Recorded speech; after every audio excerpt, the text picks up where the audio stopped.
Swedish police officer Peter Springare recently posted something on Facebook that has been blowing up in Sweden this week. He essentially exposed the truth of why the Swedish police is on their knees. So let's take a look at this post that has been blowing up in the media and all over Sweden this week. The post is in Swedish, but I've translated it. No, just kidding, I let Facebook do that. Let's do this. I'm so fucking tired. What I will write here below is not politically correct. But I don't care. The English is a bit spotty here, but I'm sure you guys will understand most of it anyways. What I'm going to tell you taxpayers is prohibited to tell for us state employees. Saying things like this usually results in loss of career and no pay, even though the things are true. I don't give a shit about this.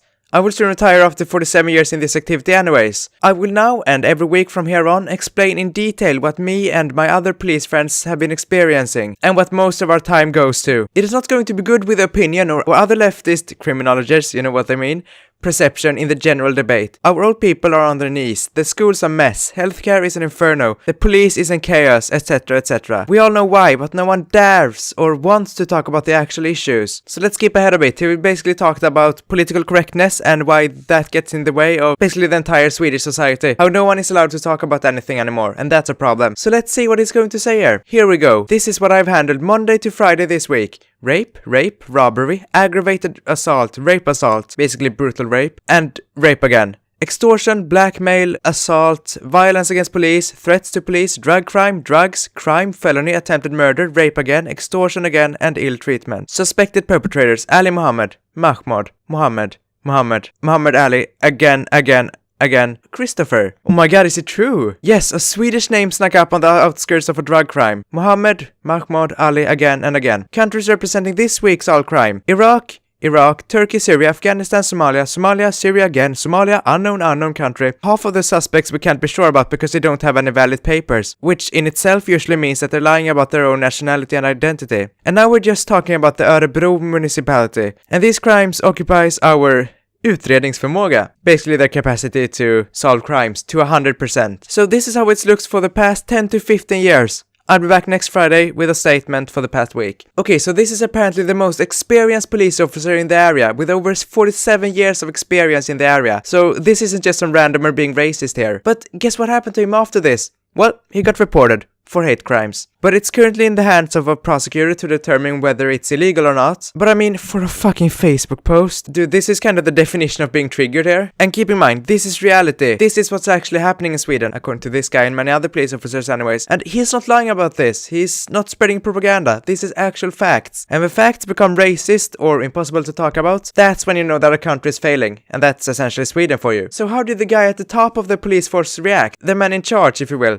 Well, he reacted surprisingly civilized actually. He said that Peter is free to talk about this kind of stuff on his free time. Basically, free speech, yeah? But he should be, quote, careful when he talks about ethnicity as a working police officer. Basically at his job, yeah. And this guy, the police officer, has even gotten tons of flowers, like over 60. People seem to really appreciate what he's done here. Like actually telling out the truth for once. Giving up on his career or putting it in great danger just for the people. That's a good man. So yeah, basically he's been getting tons of love for this. But he's triggered quite a few people too. I mean, understandably right, it's quite a crazy thing to bring up, especially in the country of triggerness, Sweden. And this is such a good example of why Sweden is struggling so much. We just can't talk about some stuff here without being branded racist or whatever word they come up with nowadays. And the guy brought up precisely this point in another Facebook post he made. So Facebook has translated this one for me too. Hopefully this one is a bit better. If you can't discuss the problem of crime among immigrants without attributing it to racist propaganda, we are in a very, very bad situation here. He then said that not a lot of people reacted in this way to his previous post, but still, he still wants to make a point. He then said that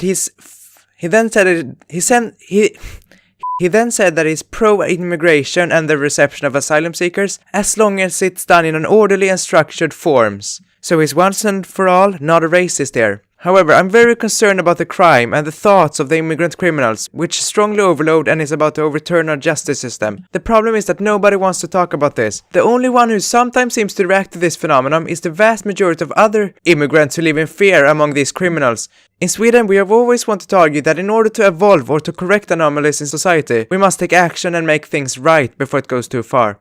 Before action is taken, the relevant facts are developed via expert research, etc. This is to find causality between this phenomenon and efficacy. We have done this multiple times earlier in our history. He then wonders why no one wants to talk about the obvious problems with imported criminality. It's incredibly important to examine this and produce adequate facts in order to be able to find a solution to the problem. He then talks about that he wants more research regarding things like this without it being branded xenophobic or racist, but instead our stupid politicians put their heads in the sand and come up with things like this. We must ensure that we change the view of sexuality in young Swedish men to deal with all the sexual harassment of girls and young women. No one really believes this, especially now that we have the facts. Most crimes are committed by people born in other countries or second-generation immigrants. The purpose of this post is not to call all immigrants or asylum seekers as criminals. This is to safeguard these people and all other criminals.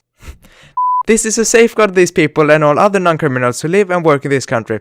Once again, it is not about immigrant crime and immigrant criminals. It is not about immigrants or asylum seekers as a group. So he's basically saying that he strongly dislikes this PC culture that we have here in Sweden. And this is going to be the reason why our country will inevitably fall apart should we not do anything. This is essentially the biggest message on my channel, to make sure that we can discuss everything without being called racist or sexist or anything else they can come up with. PC culture is dangerous and is already exploding in the face of Sweden and our unbelievably naive politicians, dude. The only anti-immigrant party is now predicted to be the biggest party by the next election, and all other politicians are freaking out, dude. But that's a story for another video. Let's get back on topic here. Peter then made another post in which he thanked everyone for their support. Yeah, it looks like this. This is what he said. You can pause and read if you want to. I'm not going to read it now though. But just as a quick summary, alright? He said that he wanted to thank everyone for their support, for their gifts, for everything they've done to him. And he's just in general really thankful for all the support he's gotten. Props to this guy, dude, seriously. But you might be wondering, what's the point of this video? Is it to hate on a certain group of people?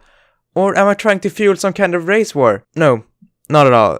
The point of this video is to create a discussion, to get rid of the taboo that is connected to things like this, and primarily to actually solve problems. If we're not allowed to talk about certain issues, then how the hell are we going to solve them? This is how Western civilization could fail if we are not careful enough. Also, to kind of prove his point a bit, a recent poll shows that most Europeans want a total block on immigration from mainly Muslim countries, proving once again that the rising wave of populism can't be ignored by politicians anymore. They will though, but they can't. People want change, but neither the media or the politicians recognize this, and that can and will get dangerous very soon. Especially in Sweden. In fact, we might even get something that's incredibly similar to Trump here. Unless our naive politicians get their heads out of the sand, dude. And no one wants another Trump. Thanks for watching this video. Leave a like if you liked it, and I'll see you guys in the next video. Bye bye.